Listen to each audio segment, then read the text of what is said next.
talking about building brain cells and developing an image and placing it in these cells for our mind. So what we will have then are cells of recognition. When we think of our mind, rather than drawing a blank or drawing on a picture of the brain, we actually have a workable image that we can start to use. Now, before we do that, let me mention something here about a gentleman I heard speak way back in the early 70s. I was fortunate enough to be on a program in Chicago at a Human Resource Congress with a gentleman named Frank Goebel. Frank Goebel had been an aerospace engineer. He was the president of an aerospace company.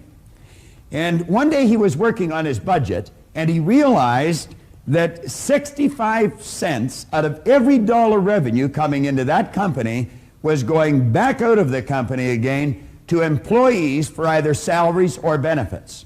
And he suddenly realized he knew virtually nothing about people. Here he was spending 65% of all the revenue on something he knew virtually nothing about. He said, I knew an awful lot about engineering, and I knew a fair amount about aerospace, but I knew very little about people. And so he said that he decided he would study some psychology, and fortunately for him, he ended up collaborating with Abraham Maslow. Now, Maslow made a breakthrough, the like of which is maybe only made every few thousand years. He had come to the conclusion that you and I have infinite potential. He's written a paper. He left aerospace engineering, and he went on to start the Thomas Jefferson Research Center out in Pasadena. In a paper called The Productive Person, Goebel wrote, by nature, you and I are alike. By practice, we get wide apart. There's the difference in our results again. Now, he said the difference between the most dissimilar characters, between the real achievers and the non-achievers, for example, seems to arise not so much from nature as from habit, custom, and education. He went on to quote William James, who concluded that we use a very small part of our real potential. And James said that most people live, whether physically, intellectually, or morally, in a very restricted circle of our potential being. We make use of a very small portion of our possible consciousness and of our soul's resources in general. Much like the person who out of their entire bodily organism would get into the habit of using and moving only their little finger. I want you to think for a moment, if you had a child and that child was laying perfectly still in its crib, and the only part of its body it was ever able to move was its little finger, I'm quite certain that you would probably beg, you would borrow, and if you had to, you would steal to find out what's wrong with that child. But isn't it strange that a human being can stop growing mentally at a very early age, and it can be virtually ignored? This is, without question, one of the most important subjects we can go to. I want to refer back to something Napoleon Hill wrote again that caught my attention when I first read the book. He pointed out in here, somewhere in your makeup, there lies sleeping the seed of achievement, which, if aroused and put into action, will carry you to heights such as you may have never hoped to attain. Do you know, as I think of this and as I read it now, I'm doing things today that 27 years ago, if anyone had suggested, I would have thought they were hallucinating. I take a look at my paycheck today. It's so completely different than it was when I first started to study this. In fact, the same people that used to pay me $4,000 a year are now paying me $4,000 an hour. And the only thing that's really changed is what's going on inside. Everything was already there. It's just a matter of learning how to use it. Now, he said, just as a master musician may cause the most beautiful strains of music to pour forth from the strings of a violin, so may you arouse the genius which lies asleep in your brain and cause it to drive you upwards towards any goal you may wish to achieve. Now, I'm going to put a couple of marks on the board, and I want you to really think seriously about this. You know, human organizations, as we know them today, are not going to last much longer. And that is because we have built them on a false premise. These organizations have been built on the premise that you and I are physical beings, and we're really not. We are spiritual beings living in physical bodies. And we've been gifted with something called an intellect. And by learning to use the intellectual factors in our personality, we can tap into the higher side of our own nature and improve anything in our physical world. But you know, to the average person, that doesn't really make a whole lot of sense. And it may not make a whole lot of sense to you as I just said it. But you're going to find as we go along with this, and as we keep working with this idea, it's going to make an awful lot of sense to you. Now, I have found when we start to study ourselves, there's only 2 points of reference we can go to. One is science, and the other is theology. There doesn't seem to be anywhere else to go. I have found that there are only 6 basic religions. Now, I spent quite a bit of time living and working in California. I think there's something like 4,000 religions in California, but everybody starts their own out there because there's tax breaks, you see. But you're still going to find there's just 6 basic religions, and they all teach us essentially the same thing. They teach us that we are non-physical beings. They may use a different word, but the concept is the same. Do you know, it's a strange thing. Most people don't even know much about their own religion, and yet they say mine's right and all the rest are wrong, and they don't even know what the others are.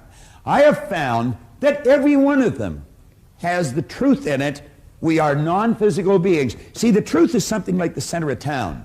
It really doesn't matter which side you approach it from. When you get there, you're in the same place. Now, the other area that we might want to look at is science. Science tells you your energy. As a matter of fact, a DuPont scientist many years ago said that the electrons and the atoms of your body contain a potential energy of more than 11 million kilowatt hours per pound. Do you know that there's enough potential energy locked up in that thing that you're sitting in that we call a body to light up this whole North American continent for nearly a week? And then you'll hear people say, I haven't got any energy. What a ridiculous statement. That's all we are, is a mass of energy.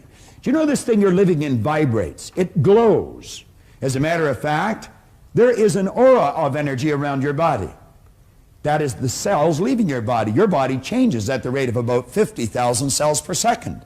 And as the cells leave the body, new ones are created. And you know you can photograph the energy leaving the body. Semyon Kurlian, way back in the early 30s, perfected a form of photography where he could take and photograph mass, and the rays of energy coming from the body would penetrate the camera, penetrate the film, and you'd actually catch it on the film.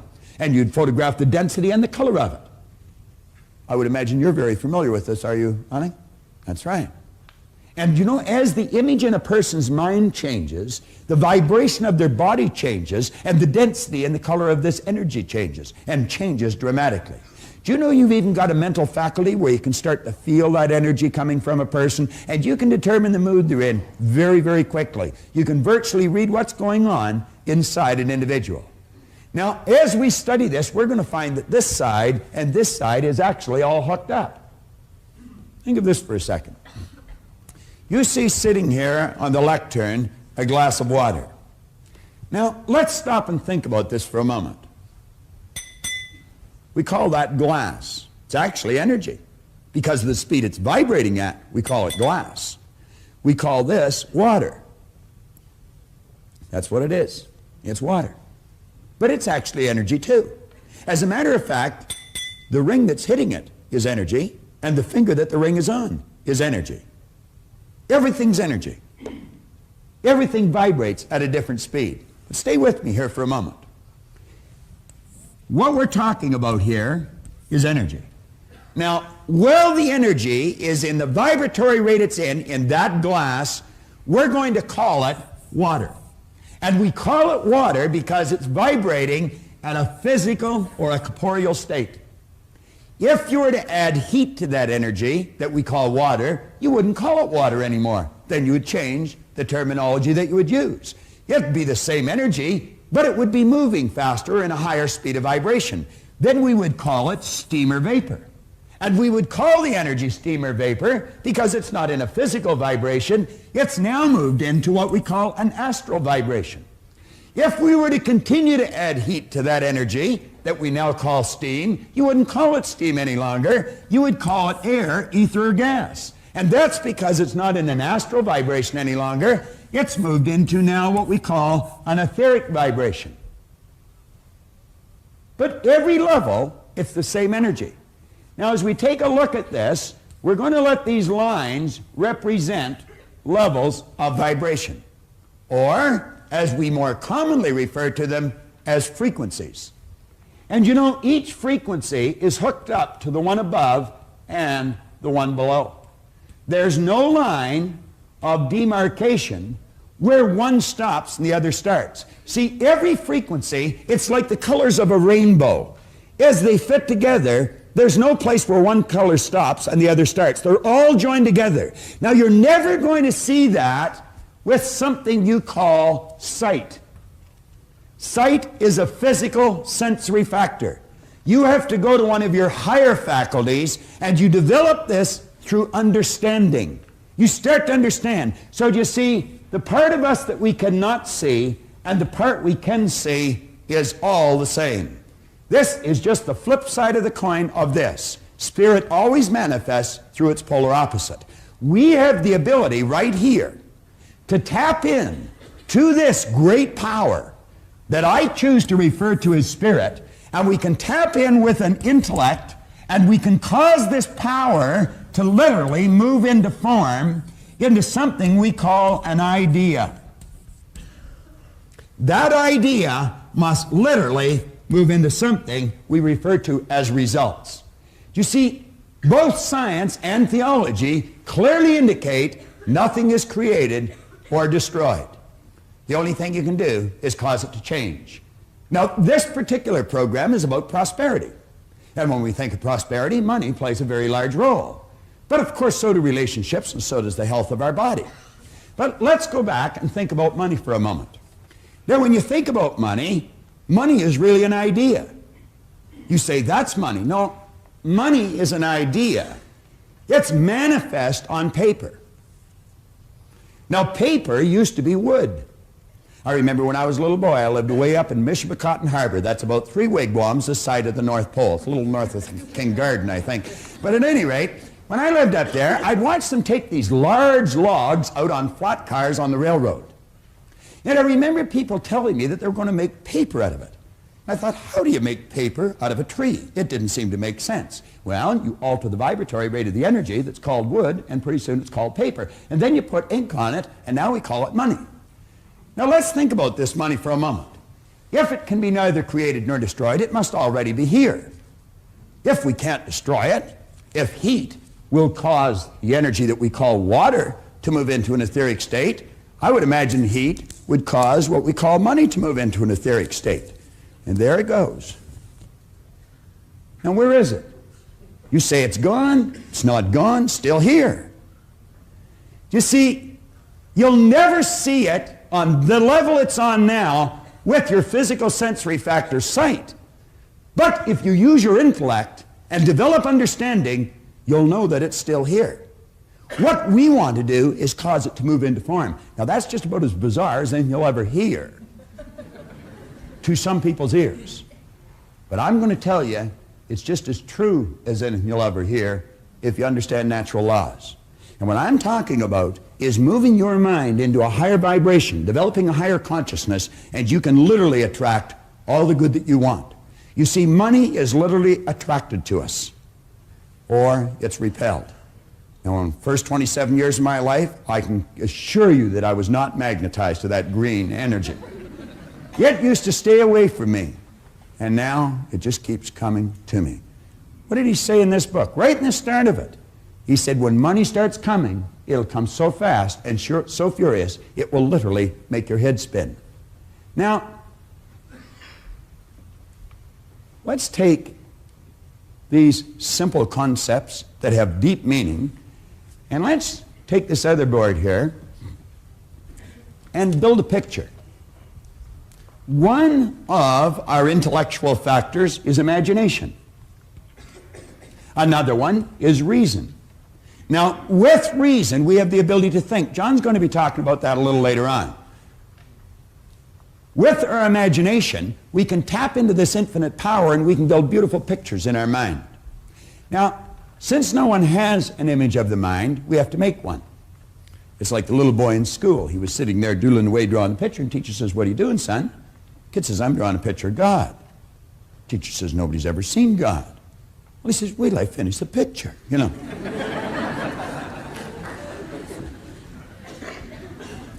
I heard about a gentleman that was running a seminar in Vancouver, British Columbia. I was living and working in Chicago at the time. I, at the time, was prepared to go anywhere to try and find out why I changed. And Vancouver was not too far to go from Chicago. I always sort of laugh when I hear a person say, "Oh, if you hold one of these seminars in the east end of the city, I'll come, but I don't want to drive across the city. I'd walk across the continent if I thought I could get something that would help me understand me better, because I know it's my understanding of me that's going to determine the results that I get in my life, in my happiness, in my health, or in the area of wealth." Well, I flew off out to Vancouver, and I had heard many speakers. I had read many books. I had a ton of information running around my head, but I couldn't get it to fit. And I couldn't get it to fit for the same reason that some of you have never been able to get it to fit. You have no picture in the brain cells of the mind. Do you know there's many psychiatrists that have problems with their patients because they're not giving them an image to work with when they're working with their mind? I have taught this idea to psychiatrists. I had a psychiatrist, Marty Cohen, out in Century City, California, tell me that he made more headway with a patient in 4 visits than he had previously made in 4 years. And the simple reason for it is he gave them order. He gave them a picture to start to work with. Well, as soon as this gentleman got up and started to speak, he was a great big gentleman by comparison to me. He and I looked like Laurel and Hardy when we worked together. But at any rate, the second he got up to speak, I knew this man knew what he was talking about. And I'm going to tell you, I listened carefully. I went over when he was finished and I asked him, I said, "Could I spend a couple of hours with you?" And I'll never forget him looking at his watch and telling me that he was sorry he didn't have a couple of hours. He had to go and catch a plane. Now, he said, "I'd love to spend some time with you," but he said, "I've got to catch a plane." And I said, "Well, I've got to catch a plane too. I don't mean right now." And I said, "Where are you going?" Or he said, "Where are you going?" I said, "I'm going home." He said, "Where do you live?" And I said, "Chicago." Well, he said, "What are you doing here?" I said, "Well, I come out to hear you speak." He said, "That's a long way." And I said, "Not for what I got." So at any rate, I think he was impressed that I had traveled so far. He got his calendar out and I got mine out. And he told me he was going to be in Toronto in a couple of weeks. I said, "Well, Toronto's only an hour from Chicago. It's just up and down. I'll come over if you'll meet with me." Well, the two of us sat down in the Skyline Hotel. And I'm going to tell you, Leland Bell Vanderwall taught me as much in 2 hours. Well, I should say 2 days. No, it wasn't. It was 2 hours. We just spent a couple of days together. But everything fell into place in just a couple of hours. He taught me more in 2 hours than I had learned in 9 years, studying faithfully every day. And he proceeded to tell me, he said, "Listen, Bob," he said, "there's a difference between hearing and listening." He said, "You hear with your ears, you listen with your emotions." Now, he said, as you sit here, he said, your mind could take a trip, but your body would stay right in front of me. Now, he said, you'd hear every word I'm saying, but he said, you may not necessarily be listening. He said, if you're going to learn, you're going to have to listen. And you listen with your emotions. You've got to keep your mind with your body. No trips. Now, I said, if you do that, odds are pretty good you'll learn. And he says, there's a vast difference between learning and gathering information. He said, you see, all the way through school, we were encouraged to read, remember, and repeat. Read, remember, and repeat. And if you were able to do that fairly well, you were given the mortarboard of the sheepskin. And they said you had learned. Doesn't necessarily mean you've learned anything at all. You might have learned how to develop your memory, but that might have been the end of it.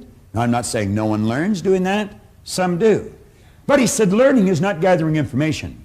Learning is when you consciously entertain an idea, you get emotionally involved in the idea, you step out and act on the idea, and you improve the results in some area of your life. Now, he said, this is the name of the game, Bob. He says it's results. Pretty good teacher a long time ago said, by their fruits you'll know them. In other words, you can always tell a person's level of awareness by the results they're getting. If the results aren't there, they have no one to blame but themselves. For 27 years, I blamed everybody. I blamed my parents. I blamed my brother, my sister. I blamed my employers. I blamed the commanding officers I had in the Navy. It was never me, always them. They weren't doing enough for me. They weren't doing it right. The truth was, I wasn't facing up to the truth about me. I was never studying. I didn't know anything about myself. And as a result, the results indicated it. I was unhappy, sick, and broke. Now he said, Bob, you're going to have to alter some ideas in your mind. But he said, to do that, you're going to have a picture to work with. And he told me about a doctor in San Antonio, Texas, Dr. Truman Fleet. He started the concept therapy movement. He said he attempted to teach the healing arts, and he ran into a problem. He said the medical profession that he was a part of were treating symptoms or effects. They were not treating causes. And he said, if you're ever going to enjoy health, you must treat the whole person. Now that's called holistic healing. How many of you are familiar with holistic healing? Quite a few. Well, that's where you heal the whole person. You see, you're a triune being. You live simultaneously on 3 planes of understanding. Every one of us are the same. Every one of us. The difference is in our results, but the same here. And that's where it all starts. And that's what we want to understand. When we walk into that office where the broadloom is up to our cheeks and there's a great big oak desk and a battery of secretaries, that person is not that much better than you are. I don't care how big their car is, how much money they've got in the bank. I don't care how pretty they are. They're no better than you, and they're no better than me. See, our problem is we have been living strictly with our sensory factors and never with our higher level of understanding. If a person's skin is a different color, we say they're different. If a person lives on the other side of an imaginary line, we say they're different. If a person speaks a different language, we say they're different. If a person is a different sex, we say they're different. Are they? No. They appear different to our sight. But when we develop a higher understanding, we're going to find out that we're all the same. And when we start to grasp that, then we can start to take action on the results we want. As we see a person getting better results, we can watch and see how they're getting them, and then we can do what they're doing. Napoleon Hill says it pays to know how to buy knowledge. I'm going to tell you the best money you have ever invested is in this seminar. And I'm not saying that because I'm selling it or I'm doing it. And I'm not saying that because John's selling it or John's done it. I'm not saying that at all. I'm saying that because I've studied thousands of seminars, and what we've done is take the very best out of them all and put them in this. When this was introduced to you early this morning, this was advertised as the most effective personal development seminar in the world today. It is, so far as I know. And I'm going to tell you, I've been to a lot of them. And it is because we give you a picture and then we show you how to change things. Well, Dr. Fleet said if we're going to see health, we're going to have to give a person an image of the other side of their personality. And he said, since no one's ever seen the mind, I'm going to make a picture of the mind. Now he said, let this represent the mind. Then he said, let this represent the thing that we've given all of our attention to now, up till now, the body. And he says it's this thing here that moves into action and causes the results that we get. If we're going to change what we do, or if we're going to change our behavior, we're definitely going to have to change what's going on in here. If we're going to change what's going on in here, we're going to have to understand how it functions. And as he pointed out, there are 2 sections to the mind, joined together, but different in their method of operation. And he referred to this as the conscious mind and this as the subconscious mind. Now, if you look on page 6 of your action planner, you'll see that drawing. The day Leland Bell Vanderwall drew that on the opposite side of a placemat in the coffee shop of the Skyline Hotel on Dixon Road in Toronto, Ontario, Canada, I'm going to tell you my life changed. I've put that drawing on the board thousands and thousands of times, and periodically when I do, I hear people snicker. But I'm going to tell you, if they stick around, they don't snicker for long. Because what it does, it starts to trigger all kinds of light in their mind. You've heard, let there be light, let there be a higher consciousness, let there be an awareness. Well, what we've given you here is a picture to start working with. It's not my picture. It's not even Truman Fleet's. It's our picture.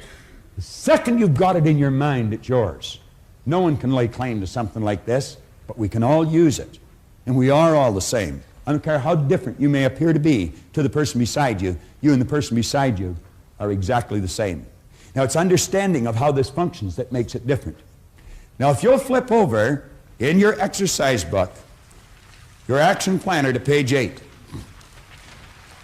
And I would suggest that you follow this really closely. You could be sitting in your den or your family room and just watching this and the book stuck away somewhere.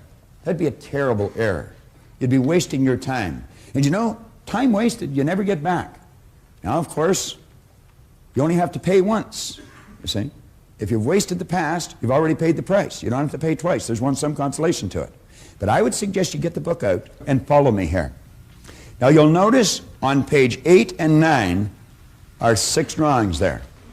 It's actually just 3 different ideas, or it's one idea broken down into 3 different parts. And as you take a look on page 8, the conscious mind, the subconscious mind, and the body, there are some very key parts to that.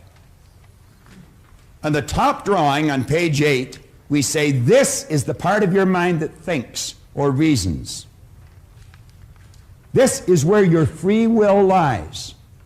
Viktor Frankl wrote a magnificent book called Man's Search for Meaning. Viktor Frankl was a Jewish psychiatrist who spent the war years in a German concentration camp. And you know, I don't suppose anyone has ever been subjected to more abuse, intellectually and physically, than someone in one of those camps. I certainly couldn't even imagine it, even although he wrote it very well. But he pointed out, he said, regardless of how they chained us and abused us, they could never take control of our mind unless we chose to let them. He did not choose to let them. Viktor Frankl was a courageous man. He's lived to talk about it. He's lived to teach about it. And I'm going to tell you, he's a wise person. That's where your free will lies. You don't have to follow anybody else. We say the conscious mind can accept or reject any idea. Now, there is no person or circumstance that can cause you to think thoughts or ideas you do not choose. They are the most important lines that you might find in this entire program. Now, what I'm going to do is run over a few ideas, and as I do with each part, on page 9, jot some of them down. Not what I say, but what it means to you. Now, let's understand this right away. What I say, or what John says in this seminar, is not that important. What you see us put on the board is not that important.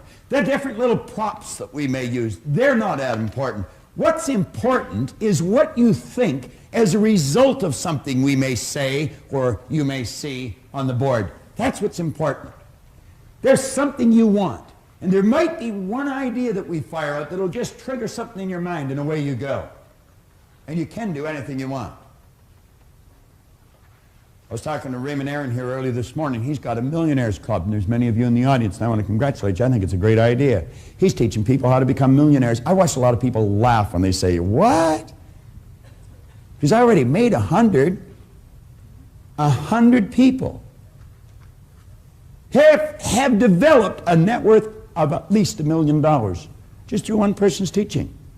It's incredible, isn't it? It really is. That's not a crazy idea at all. You want to be a millionaire? You can be a millionaire.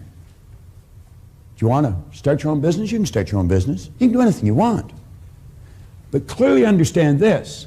If you don't know how this works, you haven't got a snowball's chance in that hot place of doing it.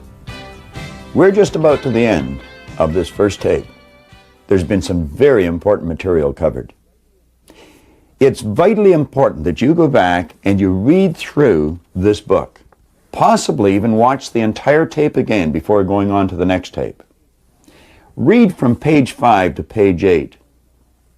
Cover your own notes and pay particular attention to page 8 before you go to the second tape. Please understand this. This program will be of little value if you have not established a goal, something you really want, that you're emotionally involved in, that you're working towards. Possibly to help you, before we go to the second tape, we'll take you on a little tour down through some tropical island. Holding on to the key, ready to unlock your destiny.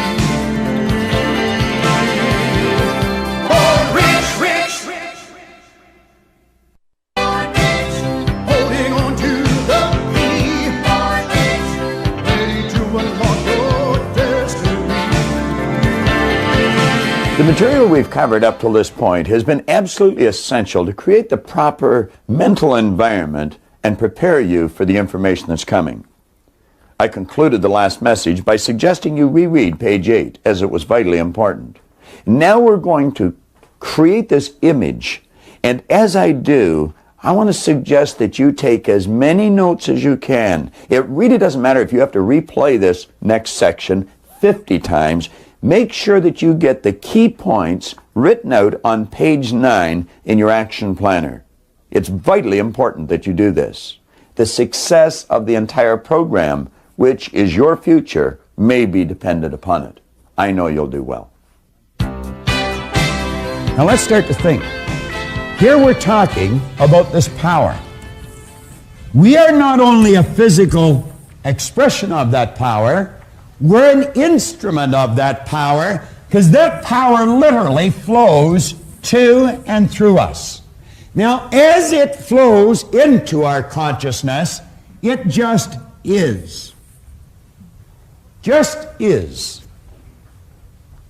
All science and all theology tells you energy is, God is neither created nor destroyed, is the cause and effect of itself, is 100% evenly present in all places at all times, is all-knowing, is all-powerful. You see, the knowledge that got us into the air has always been here.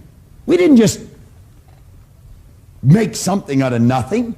When the Wright brothers introduced us to this new kingdom, they just tapped into something that was already here.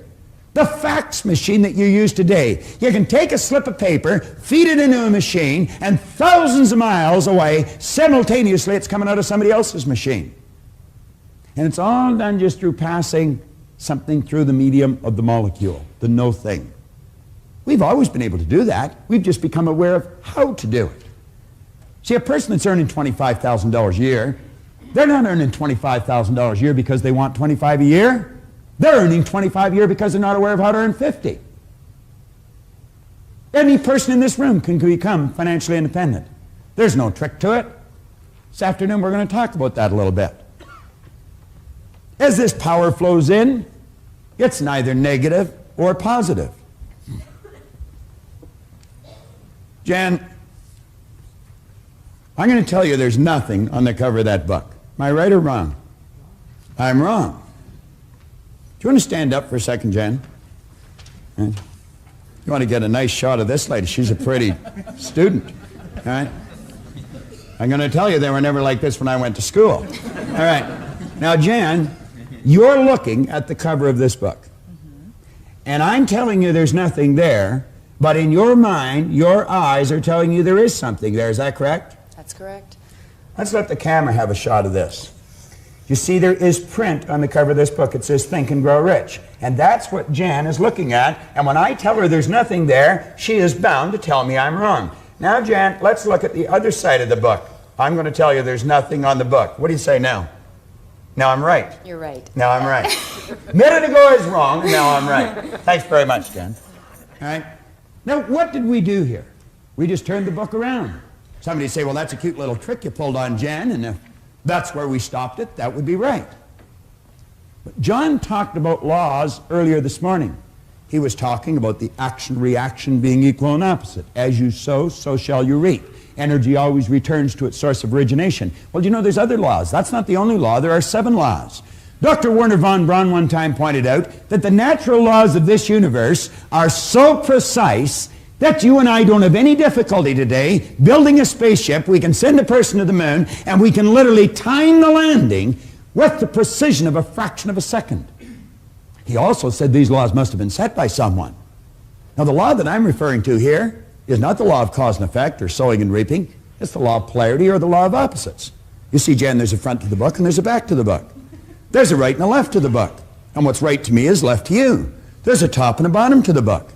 There's an inside and an outside to the book. And you couldn't have one without the other. If I started to slice the right side off this book, when I've taken the last slice for the right side off, I've also gotten rid of the left. You couldn't possibly have one without the other. Nothing complicated about that. Pretty simple idea, but not understood by many people. We use these 2 symbols to illustrate the law of opposites. And you know, as this power flows into us, we can make out of it anything we choose. You can sit there This is the intellectual mind. Activate your higher faculties. I'm not talking here about your sensory factors. I'm talking about your higher faculties. You can exercise them, and you can literally create the start of anything because you are creative. You're a creative being. Do you know it's these faculties that separate you from your pets? Archibald MacLeish had a character stand up in one of his plays. It's called The Secret of Freedom. He had this character stand up. It was a Pulitzer Prize-winning play, too. He had a character stand up and say, the only thing about a man that is a man is his mind. Everything else you can find in a pig or a horse. He was right. You've got marvelous faculties. Do you know that this auditorium was nothing but an image in the mind of one individual at one time? Do you know that the clothes you're wearing, the camera that I'm staring at, was nothing but an idea in the mind of one individual at one time? Now I want you to imagine 100 years ago, someone saying to you, I've got an idea. I've got a picture here of building something, I'm going to call it a camera, and I'll shoot a picture of someone in Seoul, Korea, and simultaneously they're going to see it in Nacogdoches, Texas, in their family room on something we'll call a television. I'll take that picture and I'll send it zigging off through time and space. I'll bounce it off something I'm going to call a satellite, and it'll bounce right in to a receiving set on a television set in your family room. Now you know that the boys in the white coats would have been coming for that guy. But the truth is we did it. We did it. Yet in 1 week this year, 1 week in the past year, I conducted a seminar in Toronto, Canada, in Los Angeles, California, in Auckland, New Zealand, in Honolulu, Hawaii, in 1 week. I could have been flying over Tahiti, which I was, at 35,000 feet, going 600 miles an hour, press a button and my seat goes back, pull the thing out from underneath, and I could virtually turn it into a bed, hit another button and somebody come to my aid and they'd give me something hot or cold to drink. They'd give me something to eat. They'd give me a pair of earphones, plug into the seat, and I could listen to my choice of music. Or I might be able to watch a first-run movie. They'd wheel a little cart down beside my seat and they'd give me a hot meal. I could wander up to the wall of the ship or the bulkhead of the plane, take a little plastic card. Plastic was something that didn't even exist when I was a child. Stick it in this machine, take a telephone back to my seat, and phone my office in Willowdale, Ontario, Canada. Well, I'm at 35,000 feet, traveling 600 miles an hour over Tahiti, just about the opposite side of the globe. And I would have been able to take, if I wanted to, a laptop computer out of my briefcase, set it on my knee, snap a modem on it, with the telephone, communicate to my office in Willowdale.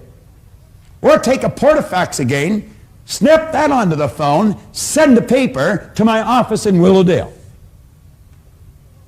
Where did all these things come from? Where do you think you got the digital watch that you have? There is only one source of supply. Every great teacher all down through history for the last 6,000 years in recorded history has told us that if we had our ear to the ground, we'd get the message. This is where everything starts. We build the picture in our mind. Do you know what our problem is? When we build that kind of a picture, we instantly say we can't do it if it's far beyond the results that we're getting. You wouldn't be able to get the picture if you couldn't do it. You can do anything you want. Anything you want.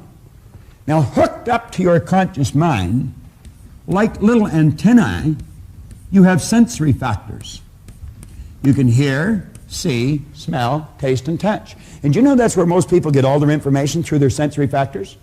They watch a TV, read a newspaper, listen to the radio, overhear conversations, and you know what most people are doing? They're talking about why something can't be done. And we're listening to it. Do you know, for 26 years, that's the only way I got my direction. I just did whatever the other guys were doing. I remember when I was 17, they said, we're joining the Navy. Are you coming? Sure.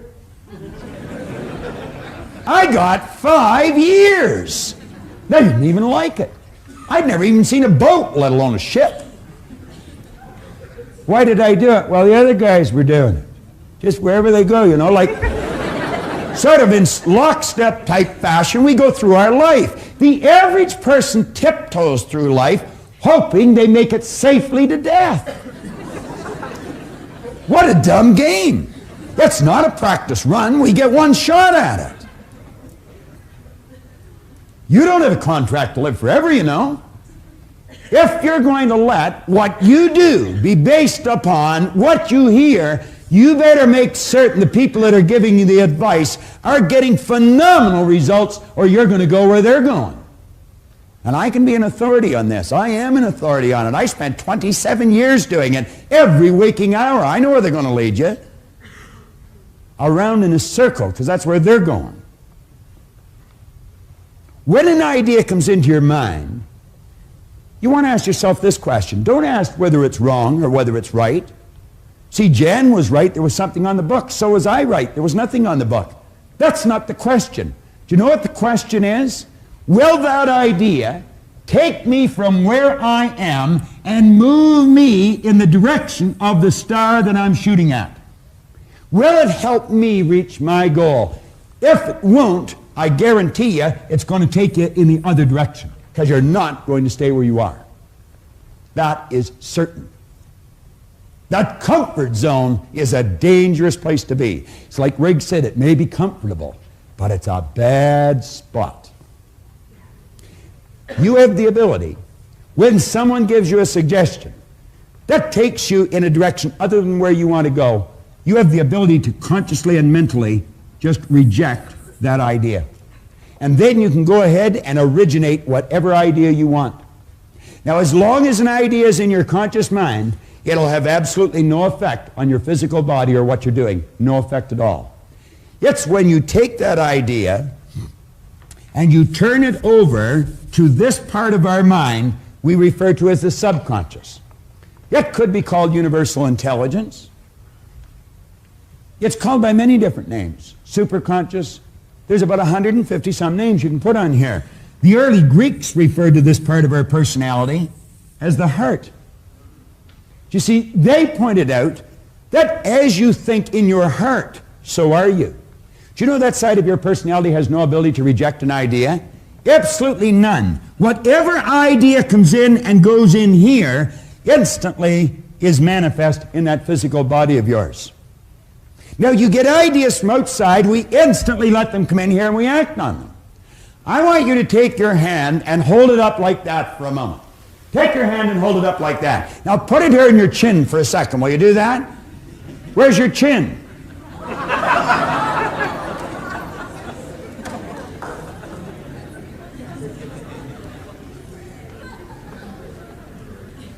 Why did you put your hand here? Do you know why you put your hand there? Because I put my hand there. You said, well, that's what you said to do. I'm going to suggest you weren't thinking.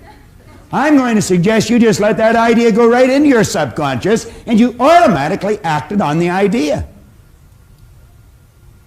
If I said, follow me, I'll show you how to win, are you just going to follow me? Where are you going to ask yourself? Does that person know what he's talking about? Does she know where she's going? Why would you go for someone for financial advice that's flat broke? That doesn't make any sense, does it? Why would you go to a sick doctor to find out how to get healthy? Do you want to know why we do it? We're in the habit of doing it. And you know what a habit is? A habit is something you do without giving it any conscious thought. And you know that most people live by habit. They don't think. Bell Vanderwall used to point out if most people said what they were thinking, they'd probably be speechless. The late and great Dr. McFarland from down in Kentucky said 2% of the people think, 3% of the people think they think, and he said 95% of the people would rather die than think. I was reading an article that was written on George Bernard Shaw. And the author was reporting that Shaw one time said the average person thinks 2 or 3 times a year.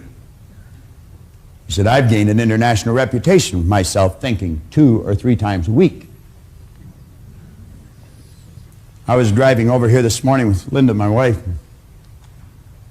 We had a real interesting occasion this morning at the house. Colleen, my daughter, got up to have a shower and turned on the tap and took it right off in her hand. The water goes right across the rim. And of course, being the mechanically inclined person I am, I didn't even know how to shut it off. So we had a fountain going sideways in the bathroom. The only way Linda knew how to turn it off was shut all the water off in the house. This happened at 5:45 this morning. Needless to say, that was a nice way to start to wash your hair and have a shower and brush your teeth. So I thought, what'll I do? I could see this hole and I didn't know what to do, so I went and got a broom handle and shoved it in the hole. That's exactly what I did. But that didn't work. Well, now, if you wanted to see a comedy, you should have been in our house this morning. Here's Linda holding the tap on while Colleen's having a shower and having a terrible time trying to adjust the hot and cold. Then Colleen scurried away with her towels around her, and in I go. And I've got the water pouring on me, my hair full of soap, and it went ice cold. Linda said, hurry up, it's freezing. Then she said, it's burning me. Well, we finally got the soap off, and we got through the operation. And I understand there's a plumber over there doing what I'm not aware of how to do. And I have no intentions of learning either, I might tell you. But you know, she was saying on the way over, she said, well, we sure got creative early, didn't we? Then she said something interesting. She said, you know, there would be some people, that's the only time they ever originate a creative thought in their life, when they meet some kind of a catastrophe like that. And you know, that's true. That is the truth. That's the only time, when their back is right against the wall, that they'll think of something different. What's a different way to do what you do? What's a better way to do what you do? What's a different way to strengthen your relationships? What's a better way to improve your income? Do you know if you're still running your company the way you were running it 5 years ago, you're going out of business? That's true. You've got to do it different. And by that I mean you've got to do it better. You've got to become more effective. You see, we live in a fast-changing world. This isn't the 50s any longer. You've got to run to keep up today. And if you're not prepared to do it better, get out of the game, because you're really going to get hurt. But any one of us can. And I don't care what's happened in the past. You might have been losing right up to this moment, but there's no point from this moment on doing it. You see, I blew it until I was 26, but as Ray said to me, you've already paid for that. You don't have to pay twice. Start to think. And he says, if you choose an idea and you place it in here, instantly and automatically, you move this thing called a body, which is nothing but a mass of energy, into a new vibration. That causes it to act different. You see, the action is caused by the vibration. If you're entertaining a negative idea, and this is the emotional mind, by the way, and you let yourself get emotionally involved in the negative idea, you instantly move your body into a negative vibration. There can be no intelligent action come from a negative vibration, ever. If energy is in a negative vibration, it must move into negative form. Science will tell you one of the first laws of energy is that energy is forever moving into form. And you know what religion calls this? They call it prayer. Prayer is the movement that takes place between spirit and form, with and through an individual. Do you know most people are praying for what they don't want? They're talking about what they do want. They treat God as some cosmic bell captain that's just going to run because they spoke. But it's not the way they think. They wish positive and think negative. If you're in a negative vibration, as John will show you tomorrow, the only thing you can attract to you is something negative.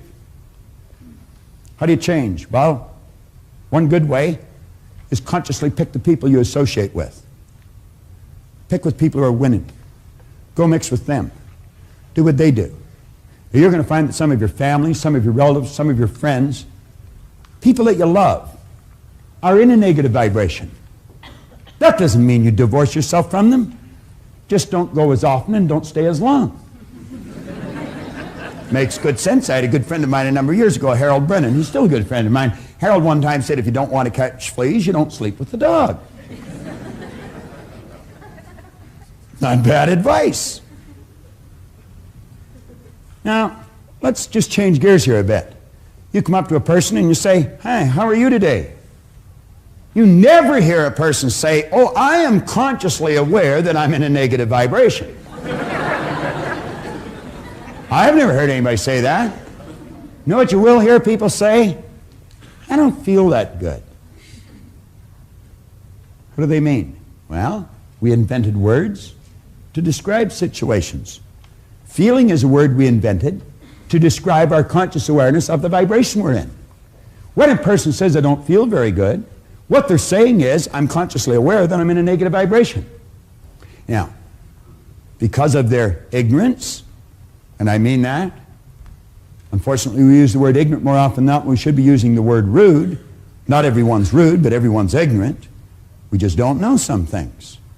But because of their ignorance, they don't know that they're causing themselves to feel bad. So they'll say, "She really makes me mad. He really upset me. Oh, I'm glad you weren't there. It just made me sick." It can't make you sick. He can't make you angry. She can't upset you. You've got to do it to yourself. Boy, that's a heavy load, isn't it? I am responsible for how I feel, and you haven't got anything to do with it. You'd say, "Hell, I don't want to play that game." Fine, lose.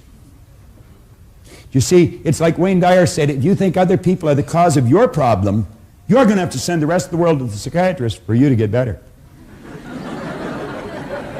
Now, you know how successful you're going to be trying to pull a deal like that off.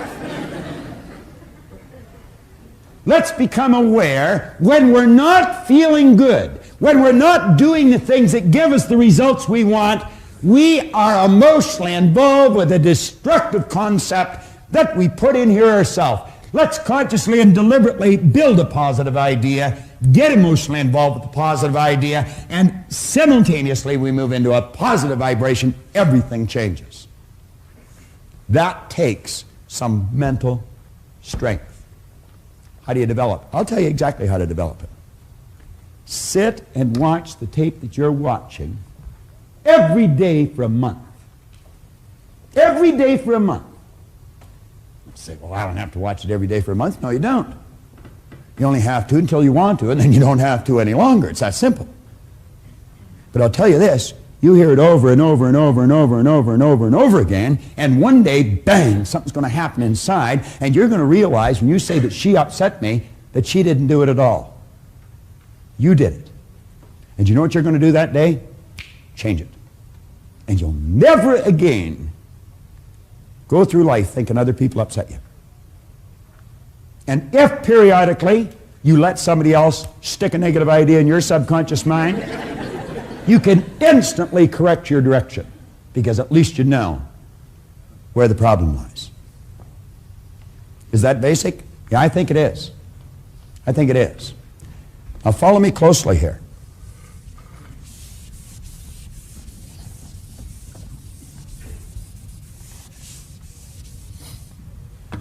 The ideas that you impress upon your subconscious mind over and over and over and over and over again ultimately become fixed in there.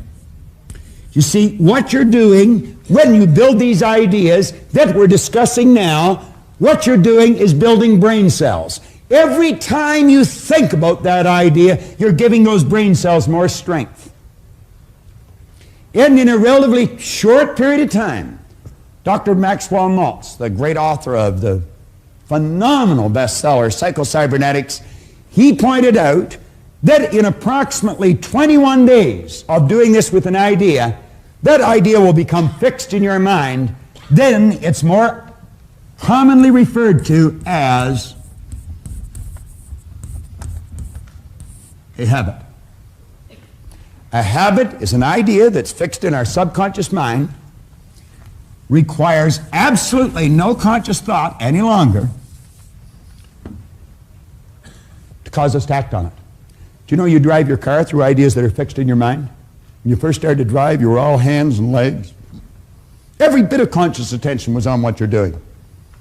Same as when you first learned to get dressed. You ever watch a little child trying to learn how to tie its shoe? Totally awkward. Now we get dressed without giving it any thought. We may think of what we're going to wear, but not how we're going to get it on. You very rarely see an adult trying to pull their pants on over their head, but it's not uncommon to watch a little child try and do that. You never see an adult trying to put their foot in the sleeve of their shirt, but it's not uncommon to see a little child trying to do that. But when the little child gets the ideas fixed in their mind, they never try and do that again, and they just automatically get dressed. If you would consciously observe some of the things you do in any given day, just consciously stop and watch your own behavior. Listen to your thoughts. You're going to find that many of the things you do are done through habit. See, when I was a little boy, my teachers used to say, "Bob, why are you doing that?" And I'd say, "I don't know." This is the intellectual mind. You can store a lot of information there. But this is the conditioned mind. You see, thousands and thousands of habits form something called conditioning. And I was automatically doing things I didn't want to do. I was doing something wrong. It was giving me results I didn't want. And they'd say, "Why are you doing that?" And I say, "I don't know." They say, "What do you mean you don't know?" "You know." I say, "I know." "Well, why are you doing it?" "I don't know."